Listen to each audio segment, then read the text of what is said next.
గాజాలో 60 రోజుల కాల్పుల విరమణకు Israel అంగీకరించిందన్నారు America అధ్యక్షులు ట్రంప్. గాజాకు సంబంధించి ఇజ్రాయెల్లో ప్రతినిధులు సుదీర్ఘ ఫలవంతమైన చర్చలు జరిపారని తెలిపారు. ఇదే సమయంలో యుద్ధాన్ని ముగించేందుకు అన్ని పక్షాలతో కలిసి పనిచేస్తామని తన సోషల్ మీడియా ట్రూత్ లో పోస్టు పెట్టారు. ఈ ప్రాంతంలో శాంతి కోసం కృషి చేస్తున్న ఖతార్, ఈజిప్ట్లు తుది ప్రతిపాదన చేస్తాయి. ఇది పశ్చిమాసియాకు మంచిదన్నారు. ఇక హమాస్ సైతం ఈ డీల్కు ఒప్పుకుంటుందని భావిస్తున్నామని చెప్పారు. ఒకవేళ హమాస్ అంగీకరించుకుంటే ఈ సమస్య మరింత జటిలమవుతుందన్నారు ట్రంప్.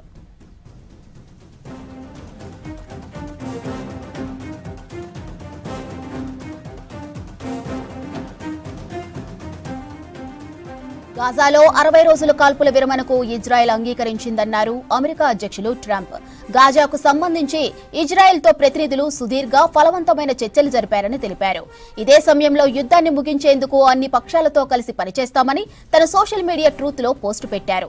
ఈ ప్రాంతంలో శాంతి కోసం కృషి చేస్తున్న ఖతార్, ఈజిప్ట్లు తుది ప్రతిపాదన చేస్తాయి. ఇది పశ్చిమాసియాకు మంచిదన్నారు.